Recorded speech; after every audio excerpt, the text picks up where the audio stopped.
Hi, everyone. Good afternoon. After the morning session, and we wanted to start with a short introduction for our state of play. We're going to have 3 breakout rooms this afternoon, where we will show you not only the horizontal developments, but also the verticals and an approach about the SMEs.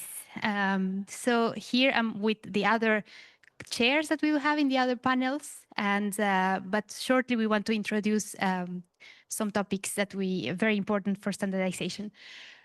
So it's a little bit a roadmap of what's happening right now about the standardization. But before, let's take a look of who is here today. You remember we did a poll earlier. So we have a Celui de variety l'unité, c'est of celui-là. countries Ok, joining us donc le son, il today, passe toujours bien, not ça c'est bon. only here in the room, but also online. So thank you very much, everyone, for participating. And we have a number of communities, scientific, open source, industrial players, and SDOs. There you have 9%. And who are we actually? So the SDOs, actually are the European Standards Organization, CENELEC and ETSI, and we are part of the CyberSand Consortium, and we have been tasked with the harmonized standards for the CRA. And we would like to give you, before we go in the breakout rooms, an introduction of what we are doing, because a lot what will be discussed this afternoon will be around the harmonized standards. You remember probably this picture from Angelo's presentation this morning on what are the requested standards. So we have 2 streams. Ones that are horizontal standards that are product agnostic, and then we have a series of vertical deliverables, so product-specific ones that are covering the important products class 1 and 2, as well as the critical products. And in total, we have 41 entries in the Annex 1 of the standardization request. So it's a lot of work. And one entry doesn't mean one standard. Sometimes for one entry, one product category, for example, we have several standards that we're going to deliver for helping the manufacturers with the CRA compliance. So for some, we're working together with ETSI, and some we're working with alone at CEN and CENELEC. So when we think about how we're working, actually, this is a quick overview on how the work is organized. We have the technical committees, and inside the technical committees, we have working groups according to the scope and the topics we are developing. So all requested standards then are assigned to a given working group according to this scope that I mentioned. So in next coming slides, the objective is to provide you with a quick overview of the topics, how we're being organized, because then you will choose a breakout session to go where you can see the verticals, only 2 or 3 examples. We cannot show you the 41. Also, we have a risk approach, the risk-based approach on the horizontal standards, and we have the breakout session about the SMEs and the challenges. So we have the working group 9 at CENELEC developing the horizontal standards. And please notice that we will give you the slides afterwards so you can take a look at deeper detail. Where they are developing 3 standards: principles for cybersecurity, resilience, generic security requirements, and vulnerability handling. And on top of these ones, these are going to set the framework for the vertical standards. And on top of this, we have a number of vertical standards, as I was saying before, developed in different technical committees.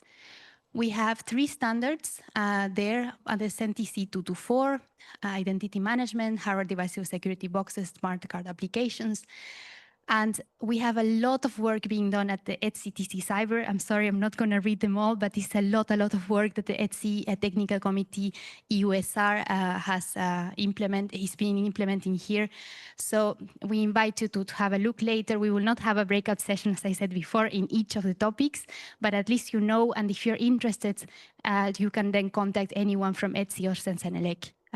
We also have the CENELEC TC47X related to semiconductors and trusted chips implementations, the 65X that is following all of the implementation of how the very well-established series ENIC 62443 can be adapted actually to the requirements of the CRA. They are working on a broad standard or a broad vertical, and later on they are going to adapt it to a number of vertical developments, as you can see there.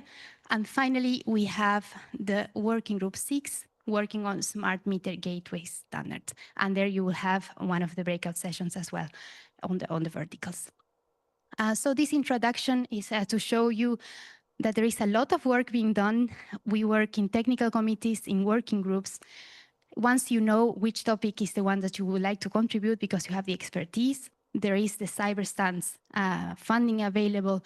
You can contact Sensenelec, Etsy, the CyberStand if you want to contribute. That's how you can do it. Participate in our working groups and take a look at all of the topics and see where your expertise fits best to contribute. With that, here I would like to invite you then to the breakout sessions. So for the product-specific standards, Kim, can you tell us a little bit? Is the breakout session? Is that the breakout session number 1? Yes. Yes, good afternoon, everyone, and hello to those of you who participate online as well.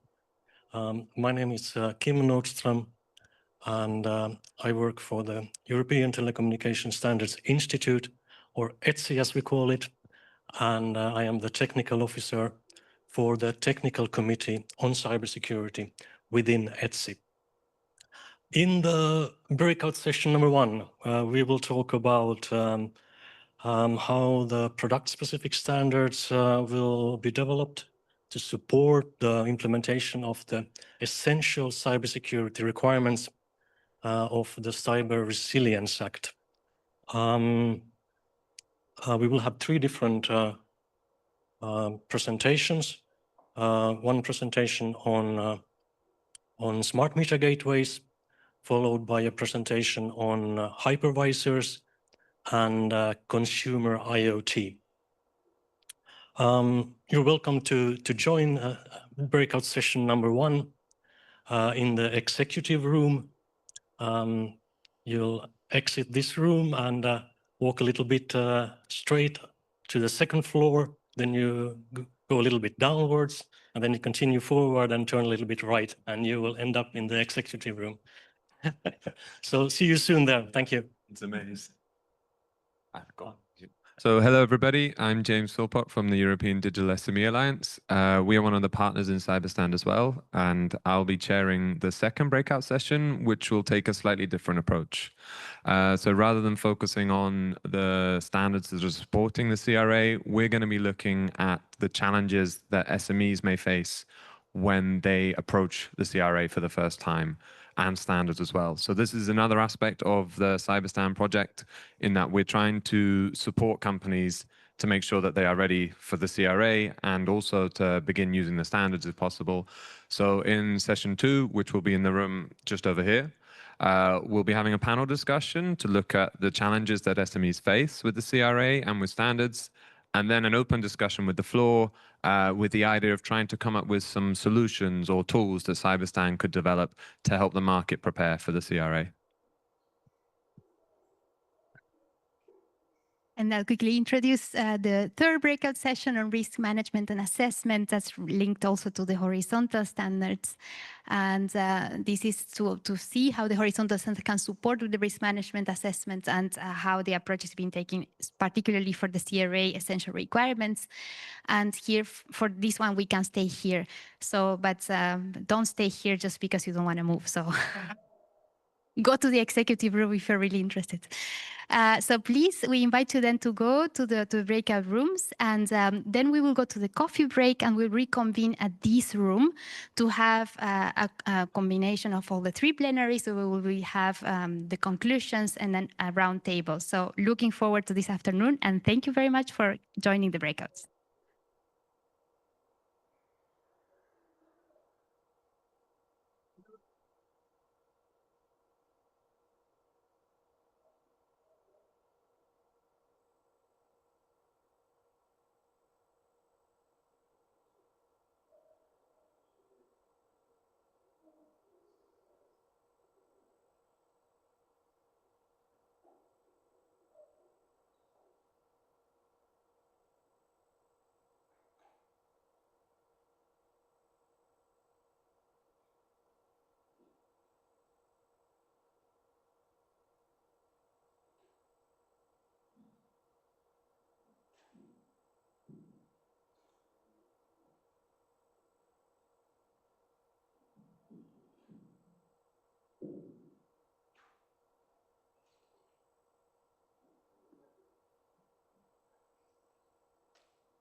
Okay.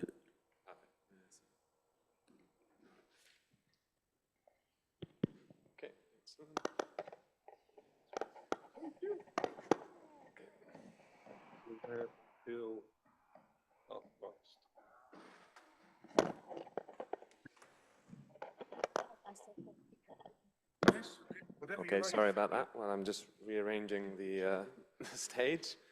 So, good afternoon, everybody. As we said just now, this is the session on SMEs and the challenges that they face with the CRA and standardization. So, I'm very happy to say we have an expert panel today. Welcome everybody. I will Also, just folks introduce you quickly online. to them, and then I'll let them introduce themselves a bit further. In this So we session, we're have, going to talk about Steve Bagley from Digital risk SME, management, risk Pete assessment, Dever some from of the product basics, security, because this is Patricia really, I Shields would from say, cyber service, and the interesting part Della for all the Prochaskova, security sorry about work that, from is Comap. really So if you'd on like more to on the come up and join me on process the stage, side and then we can start the panel. than when we talk about security controls. Let me first introduce myself. My name is Ben Cox. I work for Philips, doing product security now for over 2 decades.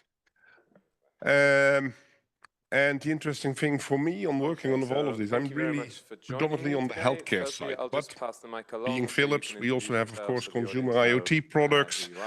And interestingly enough, of course, for CRA, there's also a lot of software products that now come in scope, which will be a challenge for industry because only under a few regulations, like for instance under the medical, software is already being regulated. With the CRA, this really becomes a new item. So risk management, risk assessment, and all the regulatory obligations for software developers will be a new thing. I'm even concerned that software developers themselves don't even recognize them as being manufacturers under the Cyber Resilience Act. Most interesting thing of the work that I currently doing as Philips, I am working a lot on standardization. I have been involved and I have led the internal global process and policy framework. So I've been there as a developer. I've seen that side of work on cybersecurity. And I've also tried to lead the Philips organization to advance in addressing cybersecurity. And I think all the challenges I had over the years helped me to understand the challenges that many of the organizations have in front of us. So in Sensenelec, I am the convener of JTC 13 working groups 6, 8 and 9. And especially with working group 8, we had the opportunity to develop the first harmonized standards for cybersecurity for products in scope of the Red Delegated Act. For anybody of you who are developing products, be aware that if you are in scope of the Red Delegated Act, which means that we're only talking about physical products that have a radio, that can communicate over the internet directly or indirectly, need to comply with cybersecurity in 2 months' time. So if you hear this today for the first time, I think you are a little bit in a rush to make that happen. So there will be kind of an open Working Group 8 really brought a lot of experience, and we also had a lot of experts already joined there. And that though a lot of those experts luckily are now here again in Working Group 9, where we are challenged to develop the horizontal standards for the Cyber Resilience Act. And I assume that this morning it was explained that the horizontal standards are those that at least everybody is, I would argue those horizontal standards is the minimum bar that everybody needs to apply to. Also the verticals needs to adhere these, but if you are a default product, then this is the bar that you need to achieve if you want to make sure that you can place a product on the market with confidence that you are in compliance with the Cyber Resilience Act. So I do want to make sure that everybody, when I talk about risk assessment and risk management, that you understand what I'm talking about. So just some key keywords. So risk assessment is the process that you identify and analyze potential hazards. And you're going to look at what can go wrong, how likely is that it goes wrong, and what is the impact if it goes wrong. And then you can, of course, understand the risks that you have with the product. Risk management is, in principle, doing risk assessment over and over again. You are not only developing your product secure, that it is secure, but you are maintaining your product to be secure. So that's a continuous process. You need to continuously evaluate and look on new impacts, new risks that might arise. Also in here are risk classification and risk levels. And risk levels, risk classification is something you might want to do. That is not something we're going to do in the horizontal standards.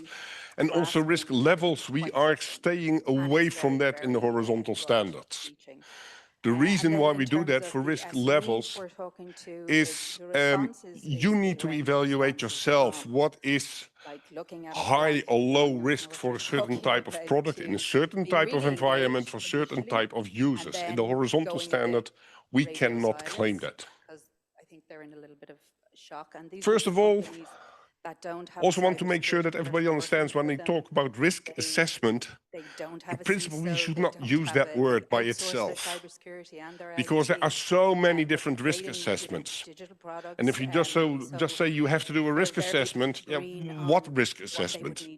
So this for me is the risk assessment you see here now on screen is the first risk assessment that I would argue you have to do when you are developing a product, which for me is the regulatory compliance assessment. We're getting quite good engagement so, from and regulatory compliance really is like what product, what intended use, what is the technology, and what are the risks, the overall risks, without even looking at very specific items with this product.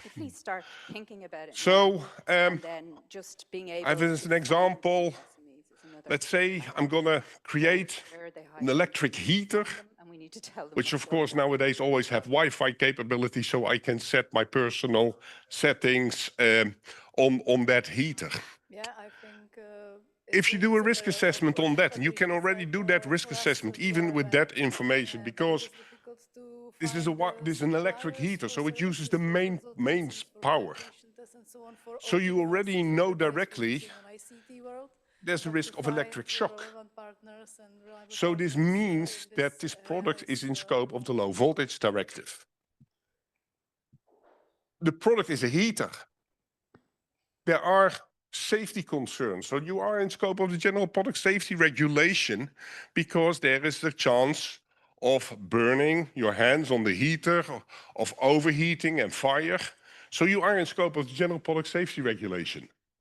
We said the product has a Wi-Fi, so it has a radio transmitter. You are in scope of the red because there are risks, for instance, for EMC disturbance that your product might cause. We said that the Wi-Fi, of course, is here used for an internet connection.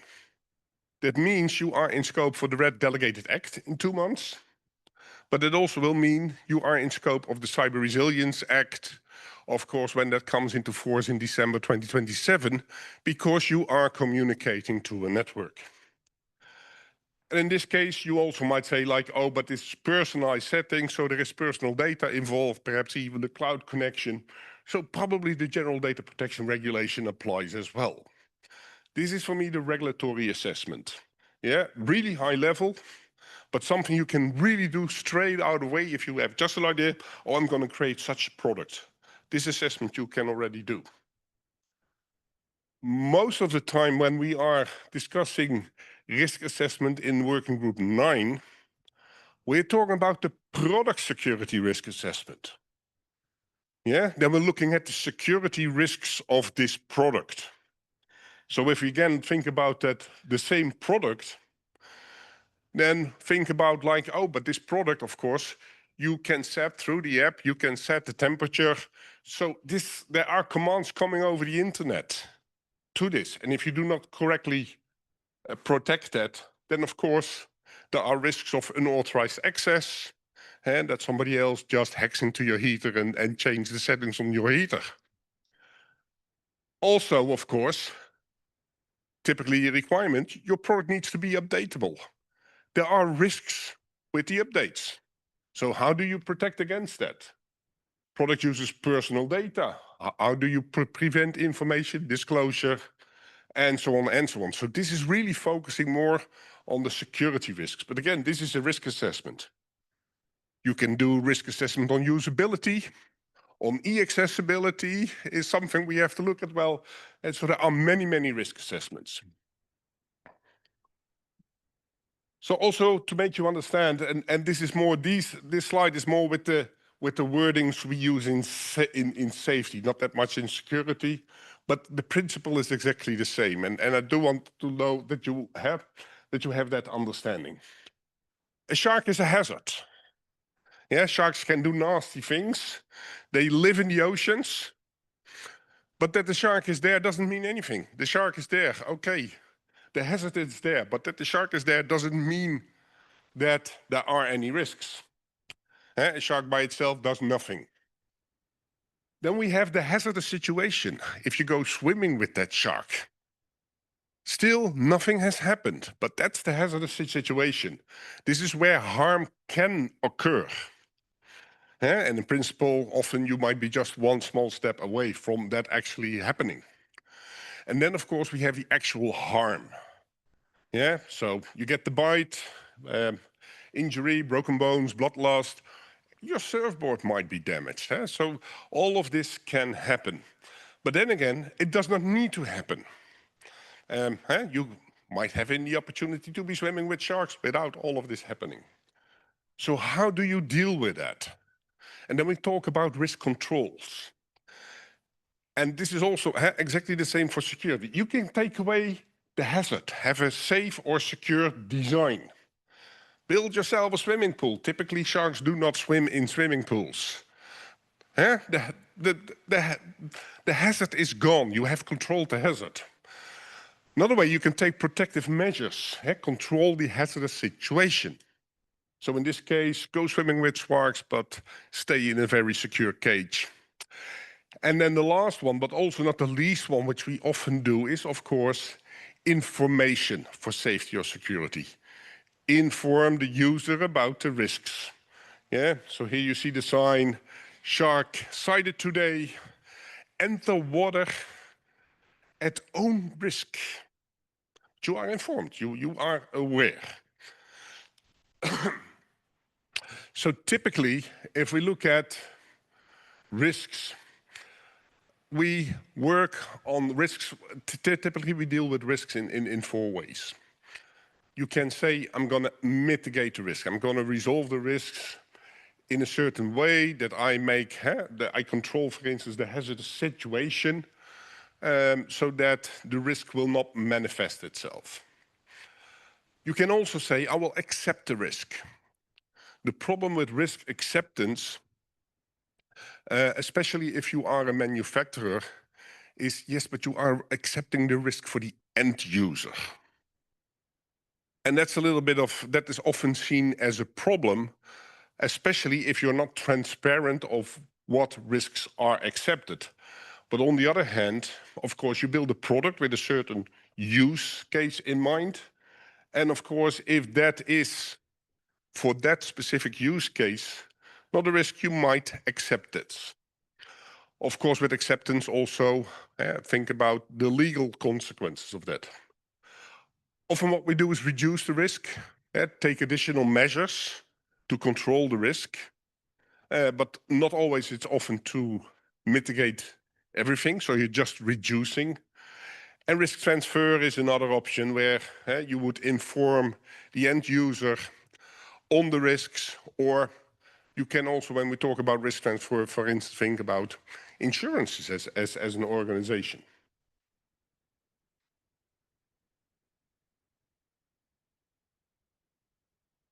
When talking about risk assessment, again, we have to think about the risk management. And the risk management, of course, takes place during what we call the total product life cycle. So the total product life cycle, what we mean with that is you, of course, will start to develop a product. And then at a certain point in time, you will release the product. So the product is in development. After it is released, it will go into support. So under the Cyber Resilience Act, there are clear obligations, for instance, for vulnerability handling, that you have to ensure that the product remains secure. Then the product goes end of life. That means that in principle, under the you do not have really the legal obligation anymore to support the product. If you are developing a product more in the business areas, you still might support a product, but then often the support is reactive instead of proactive. But during the normal support phase, we expect things to be proactive. And then, of course, there is the point in time where even that support will end. And then the product will be legacy. Yeah, it's a fully unsupported product. The interesting thing is, and that's also how we look at it from the horizontal standard, that while a product is in support, typically products are updated. So that development part is not just a one-off. Often when you would release a new version of the product, that might even be a security update, might be the trigger for that. So the support to development, that is in principle a continuous loop until the product goes end of life. So, yeah, the basics.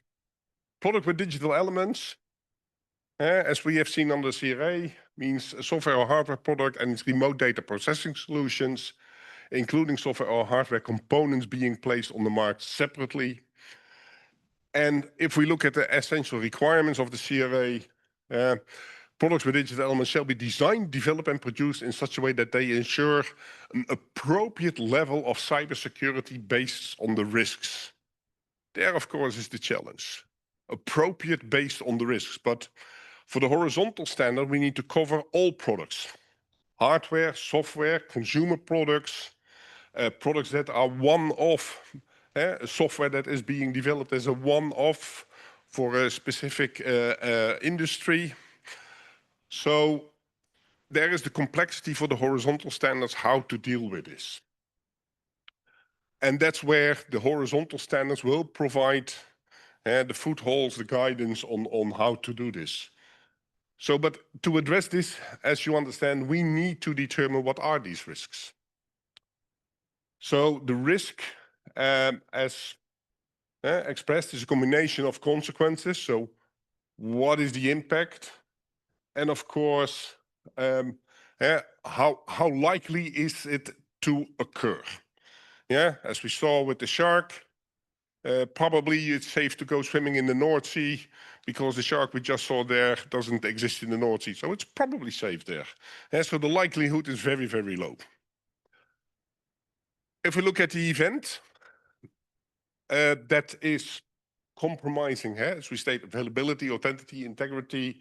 We have the CIA, confidentiality, integrity, and availability, but we also have authenticity, authorization, and all the other things we want to protect.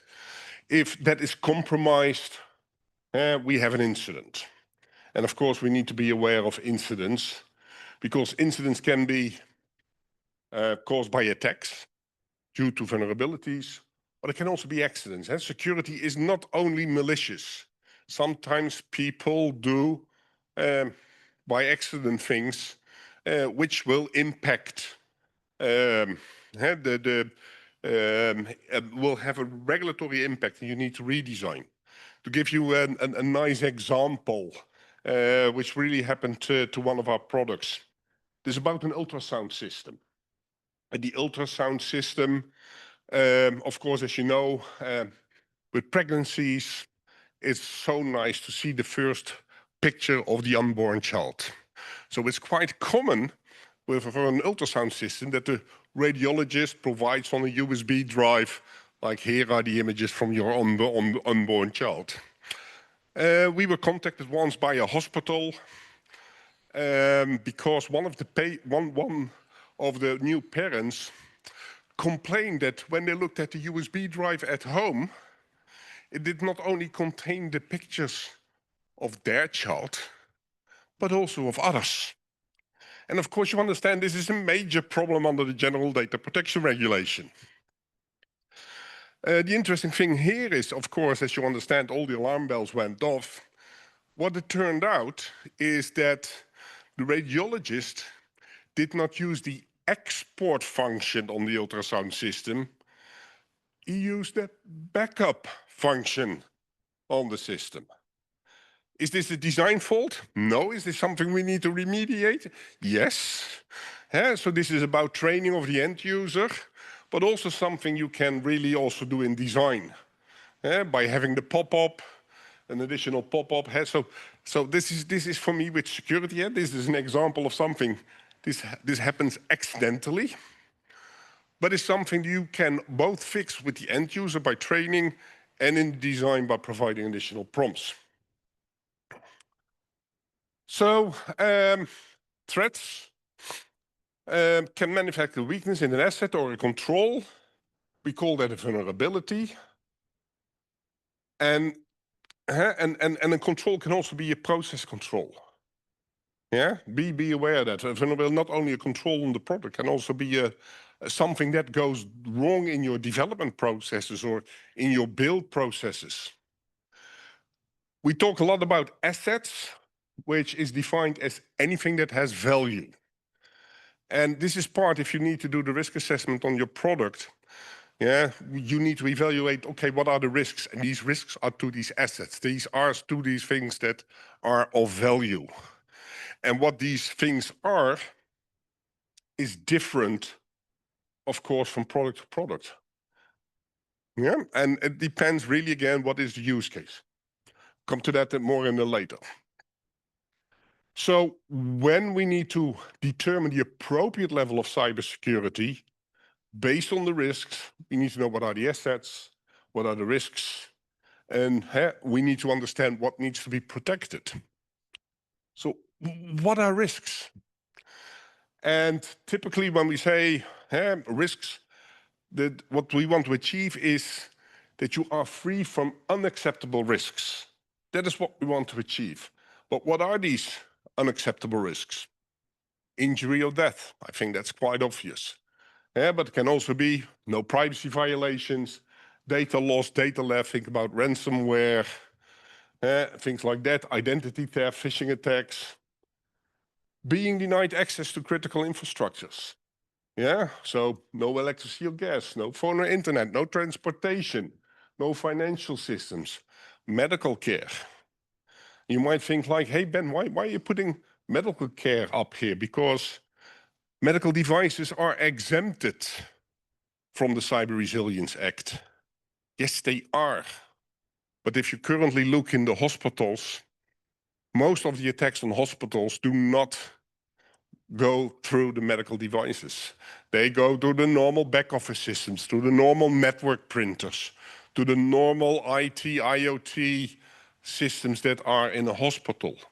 Yeah, so this is, for me in healthcare, one of the weirdest things. Yeah, if you think you're going to fix healthcare critical infrastructure and you only think about medical devices, I think you are missing a large part. And I think this is true for all the critical infrastructures. It's not only on the specific devices, it's everywhere. And to give you an example, last year in the US, an employee of a hospital clicked on a link in an email. 142 hospitals were down for 5 weeks, which really means like medical care becomes complicated because there is no access to the medical records, there is no access to lab results, there is no access to the pharmacy systems, and all of that. And this didn't happen on the medical device.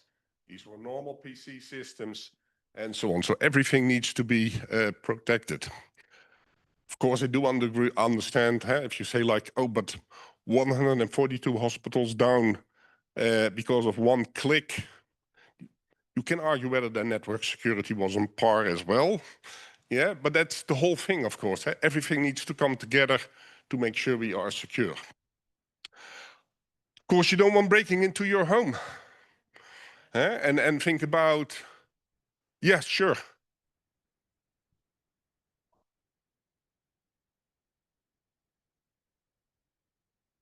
Thank you very much for excellent presentation.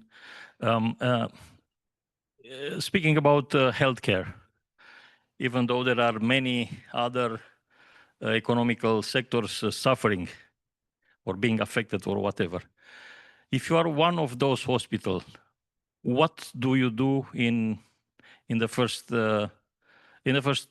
minute of the attack to avoid losing data, to avoid losing lives, and so on? Thank you. Yeah, thanks for that question, and this is what I really like, and of course I'm talking as a cyber security expert. This is what I really like what the Commission is doing, because the Commission is having the Cyber Resilience Act, making sure products are secure.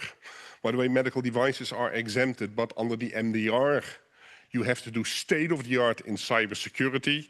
And for me, the Cyber Resilience Act is the new state-of-the-art.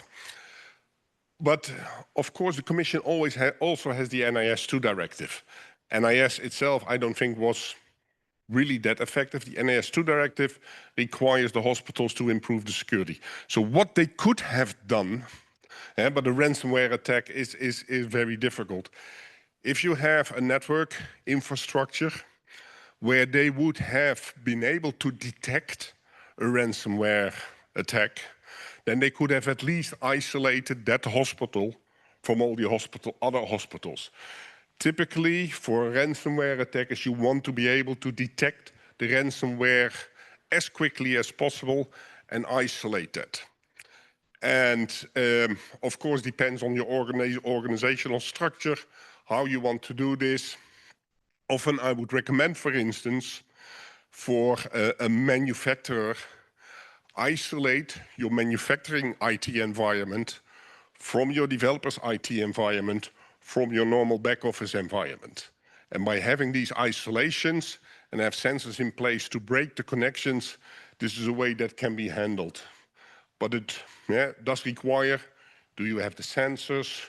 Do you have a SOC, Security Operations Centers, that monitors for this, that acts on that? And those are all huge investments. By the way, when we talk about what the Commission now is doing, there is the third pillar, because we talked about manufacturers need to provide more secure products. We have the NIS2, which requires organizations to address the security in the organizations themselves. And by the way, these manufacturers are also, or many of them, are also in scope of the NIS2. And then the third one is that consumers, through the update of the Product Liability Directive, consumers are more empowered to go after manufacturers if they didn't do security right.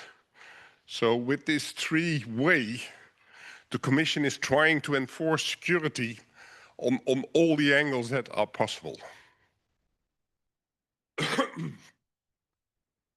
So of course we have breaking into your home, breaking into your bank account, products not functioning as intended, and cyber warfare. I assume everybody is aware that cyber warfare is not something that will come, that is something that is happening right now. So we need to understand the risks, and for the risk we need, already stated, you need to understand the context. What does the product do? So you need to know what is the product's intended use. But you also need to know what's the reasonable foreseeable use. Yeah, and with that it is meant like, yes, you claim that this product will have a certain purpose, but it might be the case that it's also suitable for similar purposes. Yeah, so in that case, it's not only what you think as a manufacturer, but you also have to think about, okay, what are other reasonable foreseeable uses? And this can be also, of course, something that you build up as experience while the product is on the market.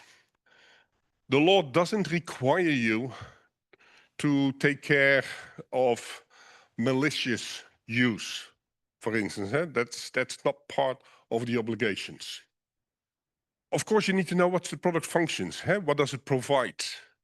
Does it have a safety function? For instance, the product can be the braking system of a train. Yeah. So those are functions that you do want to be aware of. Of course, the system architecture. It's just a product. Does it connect to the cloud? What are the components used in there? Where is the product intended to be used? And what are reasonable, foreseeable environments? Like if you bring an IP camera on the market, yeah, it can be used that it's used in a consumer's house.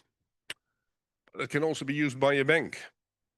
Yeah, so again, what is the intended and reasonable, foreseeable environment?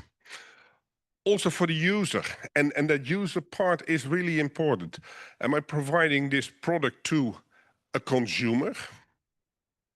Or I'm providing this to a professional organization that uses my product? And it's important for me, foremost, like if you do the risk transfer, it's easier to transfer risks and obligations to a professional user than do towards a consumer. And then I don't mean like, okay, if it's a professional product, you say you have to ensure that the network environment is secure. That's a no-go zone. That doesn't fly. Something like that doesn't exist. But it's different if you tell a professional user you have to take care of these and these measures in your network infrastructure to a professional user than to a consumer who might not even know how to change the password on their router. And of course, very important, the product's intended support period. This is important for two ways. First of all, under the Cyber Resilience Act, you need to declare this. How long will your product be supported? Why is that important also for risks? This is risks with obsolescence. If you say, I will support this product for 10 years, and you're running on Windows, you probably need to plan that you will have an update for Windows somewhere along the line, because Windows will not be able to support you for that time frame. Yeah, so you do need to understand the intended support period. So, as stated, products intended and reasonable foreseeable use. Think about the smart cards. Smart cards are one of the vertical standards we need to develop. And in the standardization request, we just talk about smart cards. But a smart card can be on your bank, can be on your banking pass, can be in your passport, can also be the access to your company gym, or the piggy bank toy, which is used by children. So there are different risks with these, but of course all very similar products. As stated, the functions, they determine the potential attack surfaces and then the impact of the risk. And the functions define are directly defining also the risk levels. And of course, the system architect really understands the product with the cloud and other components it's integrating with. The intended reasonable foreseeable environment we already discussed, and products intended and reasonable foreseeable user. The risks imposed, what can we expect from the end user? So the risk acceptance criteria is then, of course, the next step. If you've got to do a risk assessment, and you need to determine what can I accept and what can I not accept. And this risk acceptance criteria, they have to be established by the manufacturer. Again, in the standard, in the horizontal standards, we cannot prescribe what these are, because the scope for the horizontals is everything.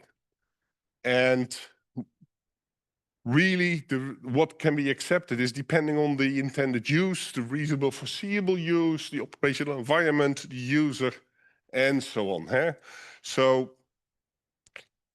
as the manufacturer, you need to determine what are acceptable risks.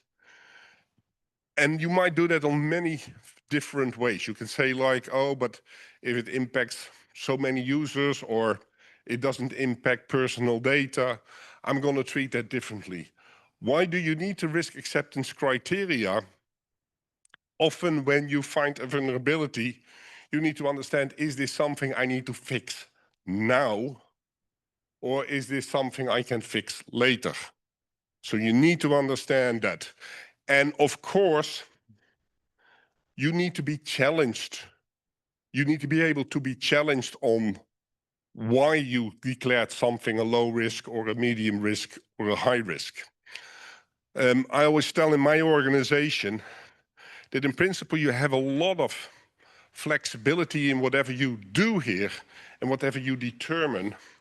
Only keep in mind that when you end up in court, whatever you decided is something that the judge finds acceptable.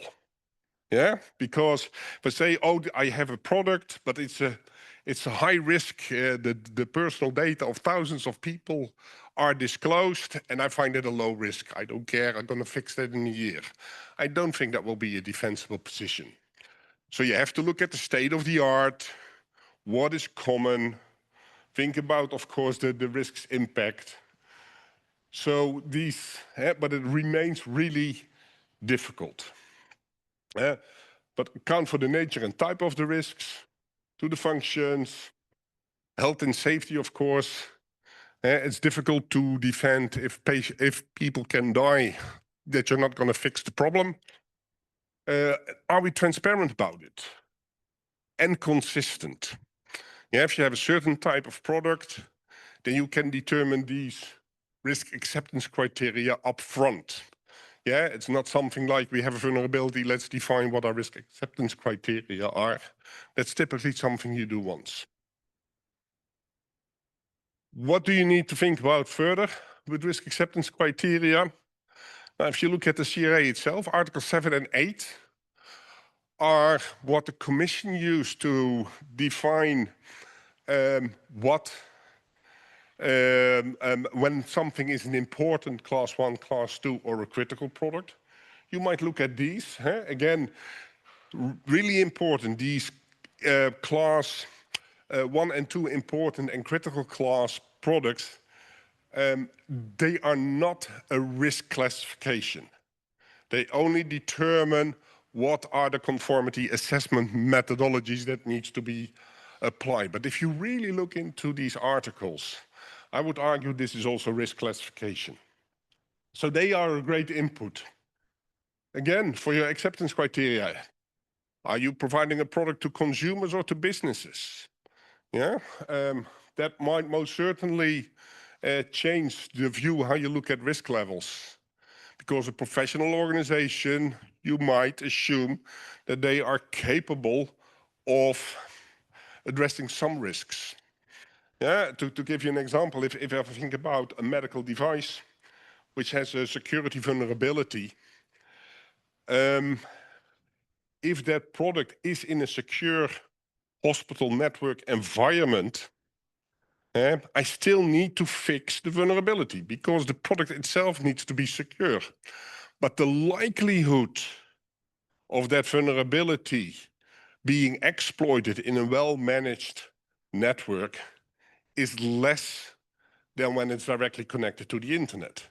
So although I cannot take that as an argument to say I'm not going to fix it because the hospital needs to care, that doesn't fly. Yeah, the product itself needs to be secure, but it helps in setting criteria that I do not need to rush out and fix everything on the fly, because I know there are, in healthcare, we're really banking on the shared responsibility. It's not only the manufacturer, it's also the user that has part of the responsibility. Is this part of the critical infrastructure? Then I hope you do more. Is the product processing personal data or processing data of special categories? Then I hope you will also increase or in principle reduce your risk acceptance criteria. And there think about, for instance, how many data subjects are there? If I look in our organization at for instance, risk acceptance criteria, for an ultrasound system that I mentioned, typically there might be perhaps up to 10 patients on there. There's a different story if you look at what we call a picture archiving system that can hold the medical images of thousands of patients. Yeah, when that gets an information disclosure problem, the risks are higher. So if you have an exploitable vulnerability, it's interesting to know how many users are impacted. Just 100, thousands, or millions? Doesn't say anything, yeah? Because it might be just a handful, but if this handful are, for instance, all nuclear power plants, then that handful might even be very concerning. Yeah, so the numbers help, but doesn't dictate anything. And that's the struggle we have in the horizontal. It's impossible to say. Also in discussions which is happening in one of the other rooms with the small and medium and micro enterprises, they can create a critical product that have a huge impact on society. Yeah, so you cannot say like, oh, but if it's a small organization, the risks might be low. That's not the case. So how disruptive is to the end user or society? Yeah, and that for me is also an interesting question.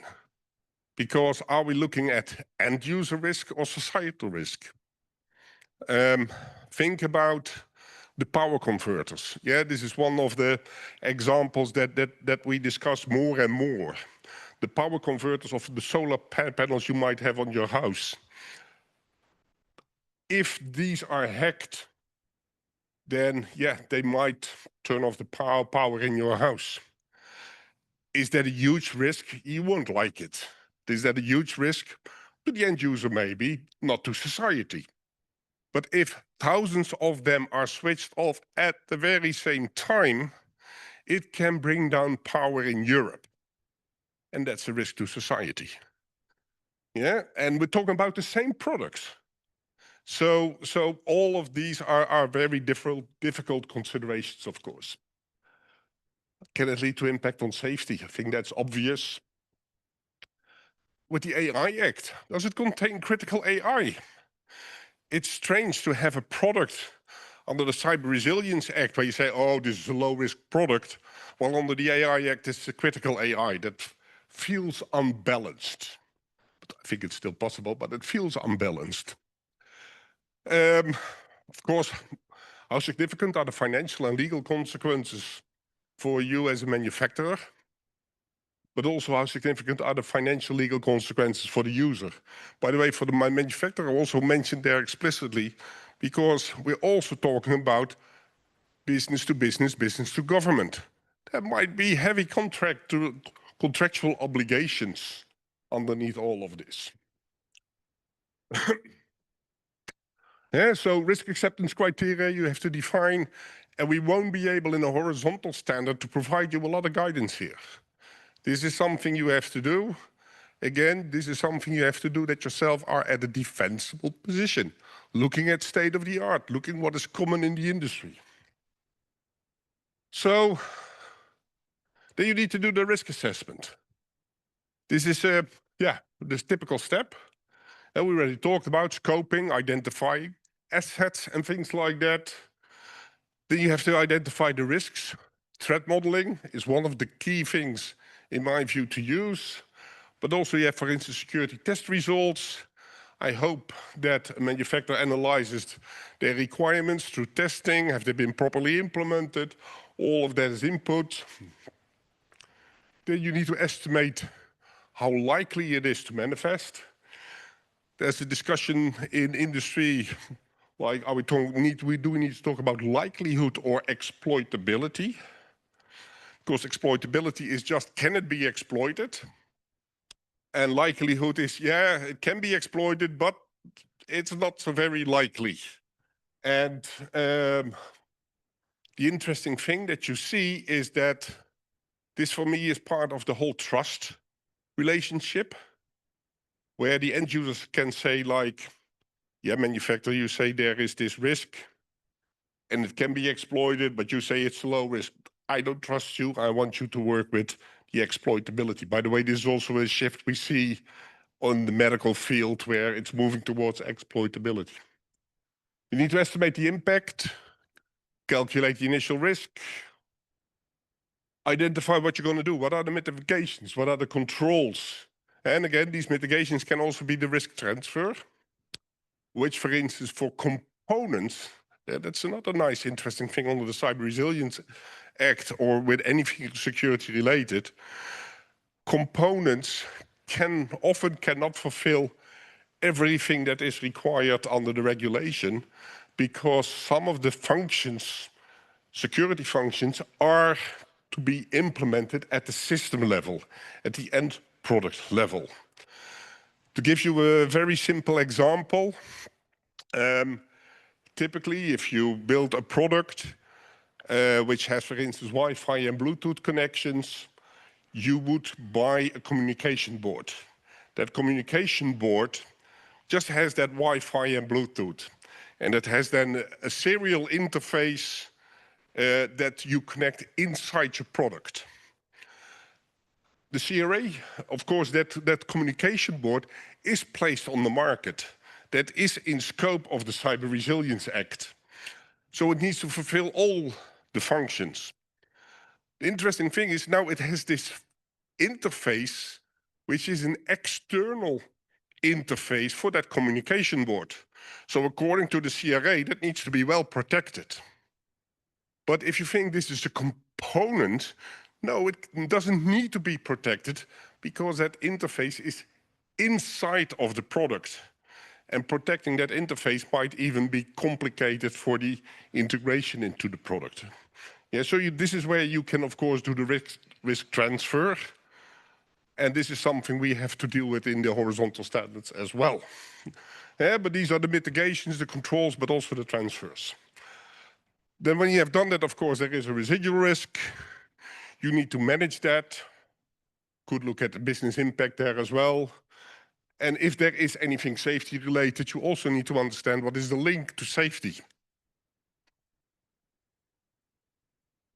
So we need to identify assets. As you remember, assets, those are the things that are important.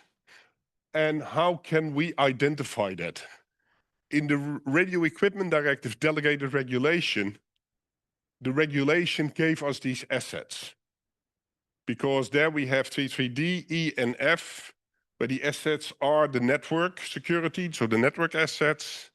We have on the 33E, we have the personal data, so the privacy assets. And on the 33F, we have the financial assets, because that's against fraud. Under the CRA, we do not have that. So the assets is something you have to determine yourself. What is the value for, what are the crown jewels for your product? And it can, of course, be the data stored, can be the functions. An asset can, for instance, be your log data. Is something that you want to protect. Because if your system is attacked, you might have evidence there in the log data. So you need to define what are these assets.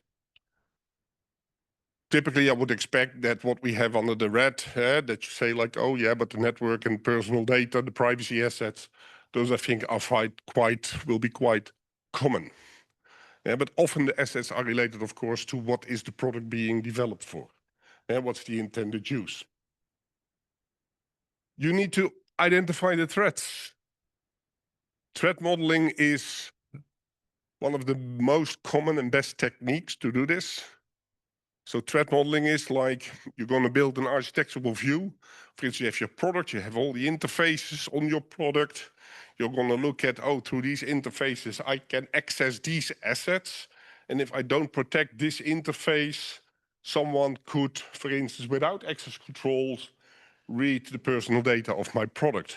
So the threat model gives you all that input. Threat modeling is very nice because it can be done at many levels. You can do this on the larger architectural view. This is my product, this is the cloud and everything, but you can also do the threat model inside your product, like the communication between the CPU and your storage device and so on. There are many threat modeling techniques. And again, in the horizontal standard, we are not mandating any of this, but it's unwise not to use this. But of course, there are other sources to do the threat identification. You can have, of course, your security test results. your analysis of your requirements, etc. So there are many more inputs to identify the threats, but threat modeling is something that has a very much value to do. Typically for threat modeling, you see what are the 4 questions that must be answered, and you see this coming back from the start. What are we working on? What's the product? What is the common understanding of the product? What's the scoping? Create the data flows. Create swim lanes and state diagrams so you understand the behavior of the product. Then, of course, you need to just look at what can go wrong. Identify these threats and look, for instance, at the boundaries. Where, for instance, is data leaving the product and goes onto the internet? What happens at these boundaries? What are then the attack vectors? Because you do threat modeling from a view from the attacker. Again, nothing is mandated, specifically in the horizontal standards, because we cannot dictate what methodology you are going to use. But these are typical ways how you would look at that. Then we know the threats, we know the risks. But then, of course, we need to have a look like, okay, we know there is a risk that a hacker might come in through without authentication and access this data. So what is the likelihood? Do we have the vulnerabilities? What are the chances? So you want to really determine the risk. And this is, of course, where you also need to understand, and this is where, of course, the likelihood comes in. If you have a vulnerability that cannot be exploited because you took other measures, in principle, that risk is low or non-existing. And again, here, of course, how you determine that is really sector and product category specific. But what you really want to do as an organization is to demonstrate that you do that in a consistent way. And this is also where, in my view, the vertical standards can aid, because it might be that in a specific sector, you use specific methodologies. Again, but in a horizontal standard, we cannot provide that guidance. So you have determined the risk, and now you need to evaluate them. So we have developed the risk acceptance criteria.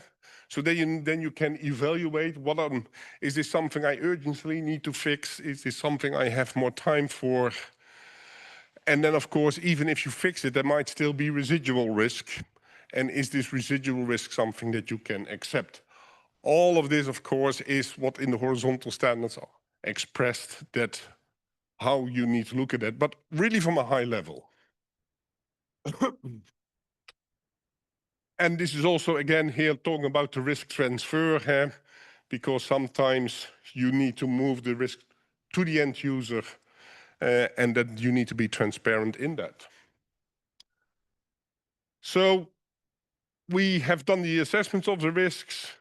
We know if they are acceptable or not, and whether we need to take additional action. That can be that, and actions can be many. It can be that you fix the issue. It can be the case that you inform the user not to use the device. You can even take the product again off the market. Do a complete market recall if you cannot fix the serious issues. But most of the time when you find a security vulnerability, there are measures you can take, either by having better controls, like with the unauthorized access. You can improve your access controls on your system so you can mitigate that specific risk. But then we're not done, because this changes all the time.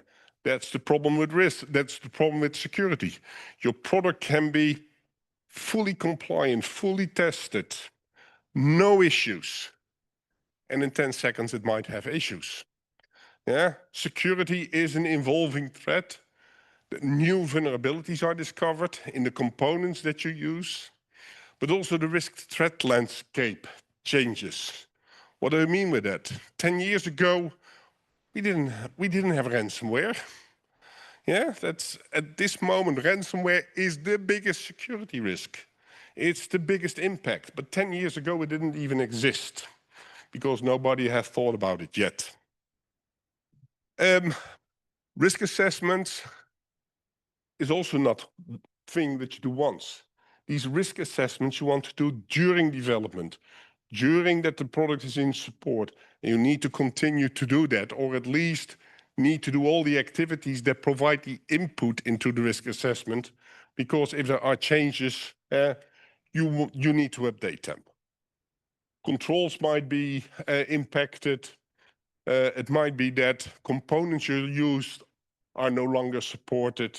So it is a continuous process. That's why we not only need to talk about risk assessment, but really about also the risk management, continuous process of doing that evaluation. So when would you do that risk assessment? Yeah, I would argue at every phase. Yeah, in portfolio management, when you're just going to start about, oh, let's create a product that does X, Y, Z. That's the first step. You're going to do that risk assessment. Then, of course, you're going to look at your requirements. You need to do a risk assessment on that. Then you have your design, implementation, verification, and validation. All of that provide inputs into your risk assessment. You get more and more details because after verification and validation, you are able to actually pen test your product, yeah, which you're not capable to do if you are in the initial design phase. Yeah, so you want to verify your initial user specifications, the requirements, the design, and so on. And risk management is this, of course, this entire process. And most of the time, if you bring a product on the market, you will bring a new version on the market. And you might do that once a year, twice a year. Or if you are in the CE/CD pipeline, you might bring a new version on the market every 2 days.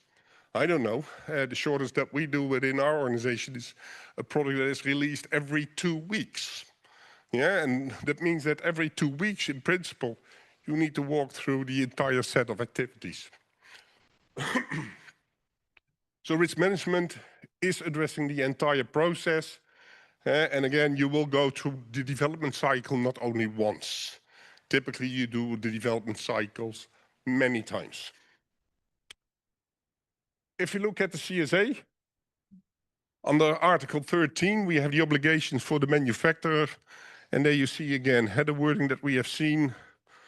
Manufacturer shall undertake an assessment of the cybersecurity risks. Yeah, this we take into consideration of the horizontal standards. Again, very broad. As I tried to explain, we cannot be very prescriptive. Vertical standards might, if their scope is narrow, and because the vertical standards have at least a better understanding of the intended use or the intended environment of use. In the horizontal, we have to, everything is in scope. And of course, the task is at minimizing the cybersecurity risks, preventing incidents and minimizing their impact, including in the relation to the health and safety of users. This is what whole the risk assessment is about.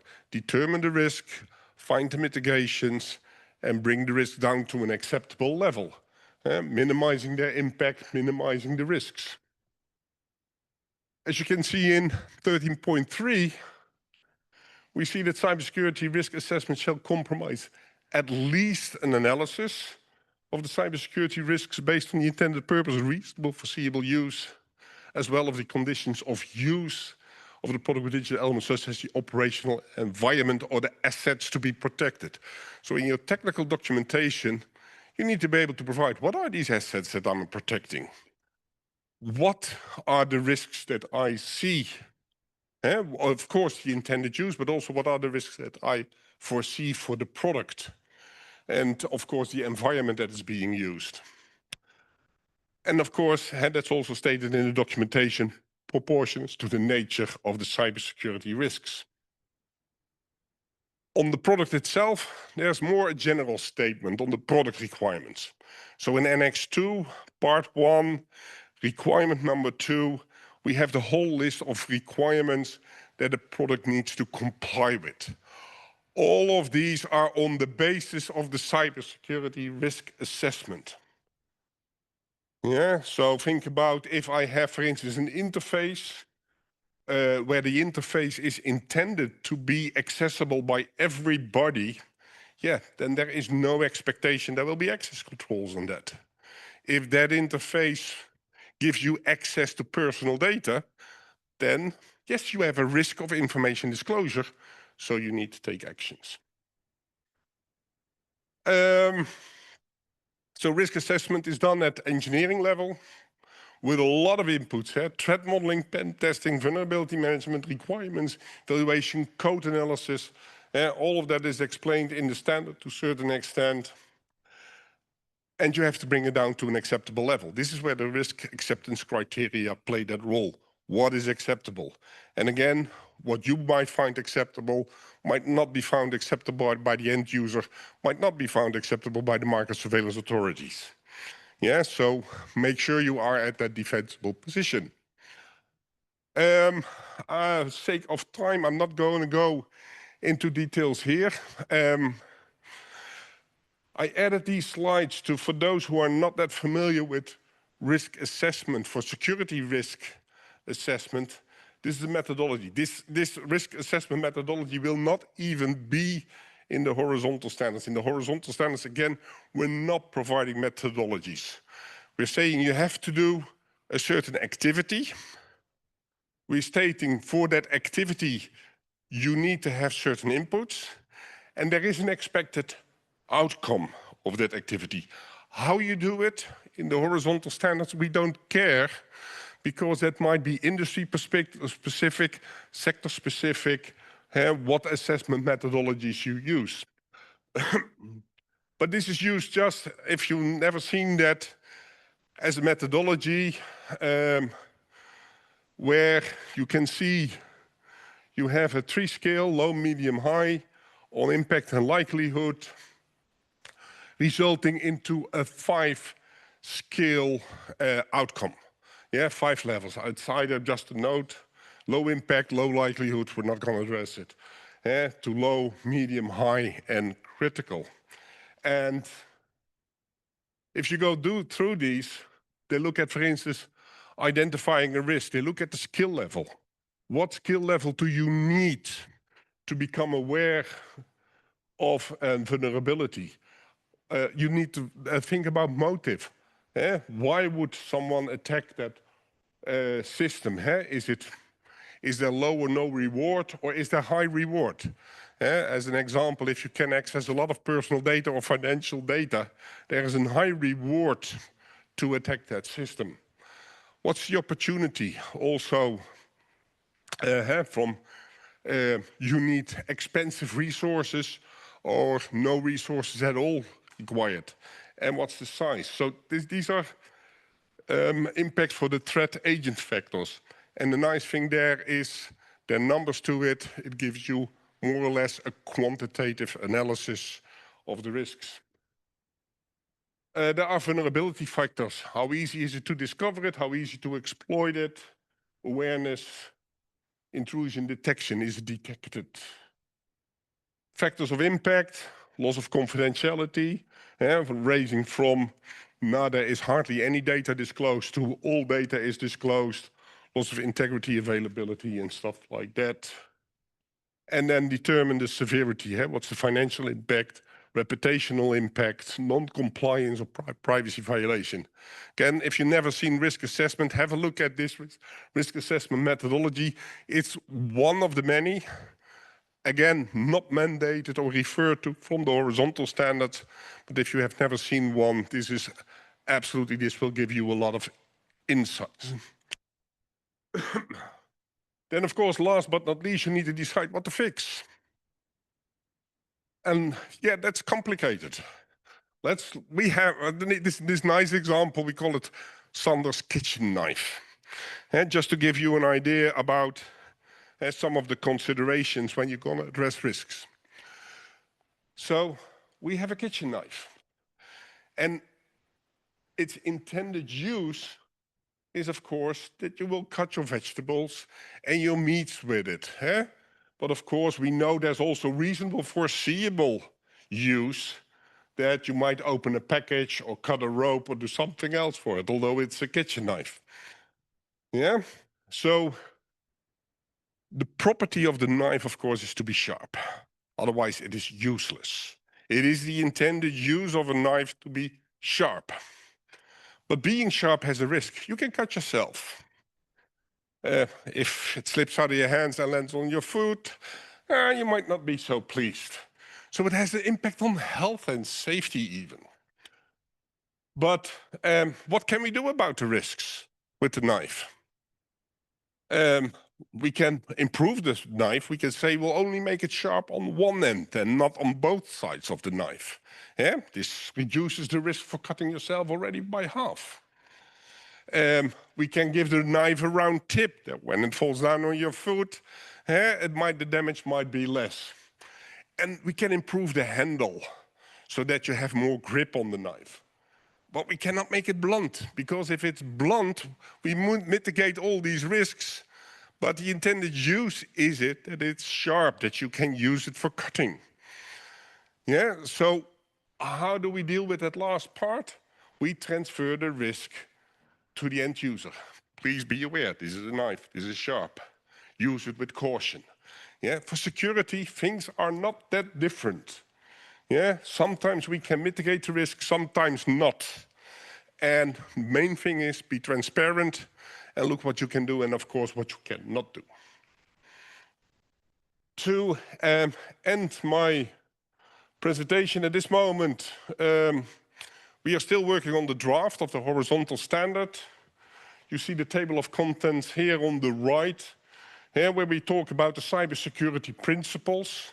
We talk about the risk-based approach, security by design, security by default. Security by default is that your product is by default in a secure state.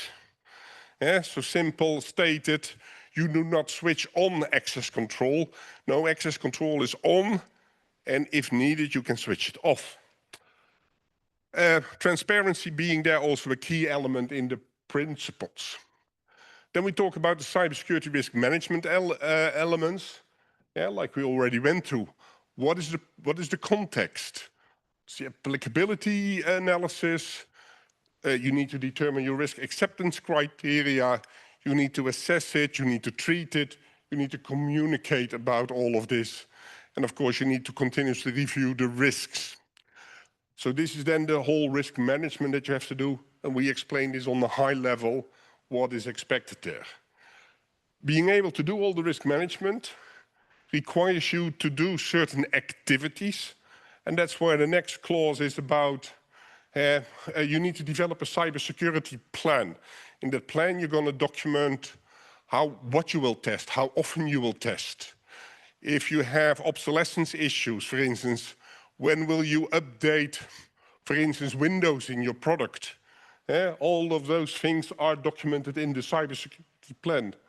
Of course, the risk management activities, looking at the requirements, looking at architecture and design, do the secure implementation, verification, validation, so all the testing, secure production. Yeah, I would argue you not only look, of course, that your design of your product is secure, but you also need to ensure that your production environment is secure and that it's handled securely. If you, for instance, have certificates in your product to handle, for instance, security updates, if those certificates are being stolen, you no longer can warrant that your updates will be secure. So also your production environment and production must be secure. You need to do cybersecurity issue management. You need to do the monitoring. Are there new vulnerabilities? Do pen testing, continuous testing and things like that. And of course, decommissioning. Yeah, a product, if it's no longer used, you need to be able to remove, for instance, the personal data of that device. And then also important part, of course, is how to deal with the components. Yeah, so this is the walkthrough of risk assessment and risk management as far as we can do that in the horizontal standards.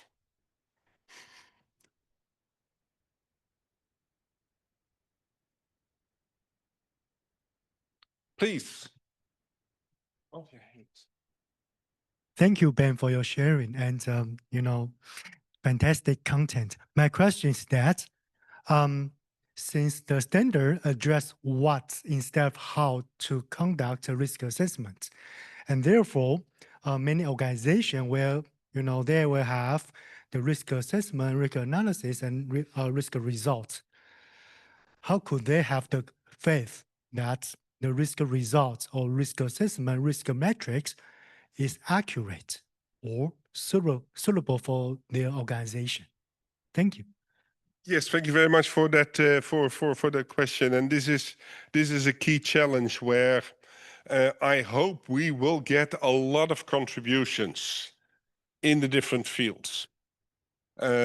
Again, what we try to avoid in the horizontal standard to be prescriptive. I don't want to say like you have to use stride, threat modeling technique. You have to use that, and you have to use stride, and you have to use the OWASP, because I know that some organization might like FMEA or Fishbone to do their analysis. So we don't want to prescribe that. If we look in the verticals, some methodologies are common in certain sectors.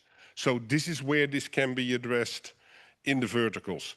If I look at the default class, I'm fully on par with you. I hope we'll have a lot of additional support from this is how you would do this in this specific sector. I would really love someone to step up and, for instance, write a standard for the CRA for mobile apps. In my view, this is something unique, because if you look at the mobile app, this is something that is a lot of the security measures are in the store and not in the app, or are on the platform and not in the app. So how to deal with that is rather complex. And especially if you think about mobile apps, there will be a lot of single people who are developing apps, placing them on the market, and they will be scared. They are now in full scope of the CRA compliance. Yeah, I think, but this is where I think communities should reach out and provide more of the tools, more of the guidances. This is where we as horizontal standard will need to stay away. We're setting the baseline, we're setting the expectations. So we do indeed the what, not the how. So thank you for that question. Any other questions? Online, perhaps?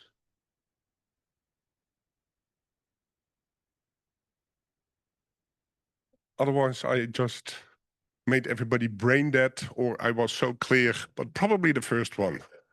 Yeah. So Ben, you explained indeed that this is the framework, right? Like the basis. So how can the default class or the rest of the verticals then complement the work of the horizontal? Yeah, thanks for that for that question, Lucia. In my view, in my personal view, the biggest impact these horizontal standards will have is for the manufacturers who will produce products in the default class. Because in the default class, you can claim yourself in any way you like that you are in compliance to the CRA.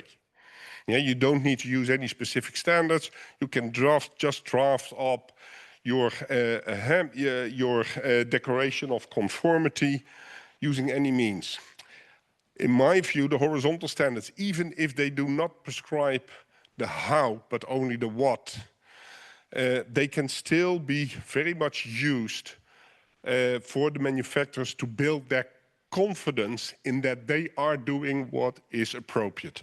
And this is shown in that, for instance, you have to do the risk assessment. So in your technical file, I expect that there will be a risk assessment document that has done the analysis, that you have identified the threats. I do expect in your technical file that you, for instance, did do the security testing and what are the test outcomes. So everything that we developed in the standard as this is the required outputs, if you have these required outputs, I think you can be very confident that you are at a legal defensible position. I agree with the how. For the verticals, they are exactly there to address the how. They can, many will not, because if I am a manufacturer of a firewall, I can say I use the firewall standard, but still I might use other risk assessment methodologies. Even the firewall can have different purposes. Like if the firewall is something is a piece of software for in a router for small office and home use, or is this the firewall that is connecting the internet information exchange? These are two completely different products with completely different risks profiles. But if we look at verticals that are very narrow, they can really address the how to a certain extent. Yeah, so this is where the verticals then play their role. So I hope I explained it a little bit. Yeah.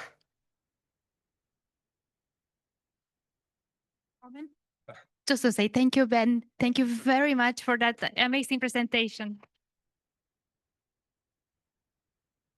And with that, the breakout sessions are over, and we invite you for a coffee break until 4, and then we reconvene in this very same room. Thank you, everyone.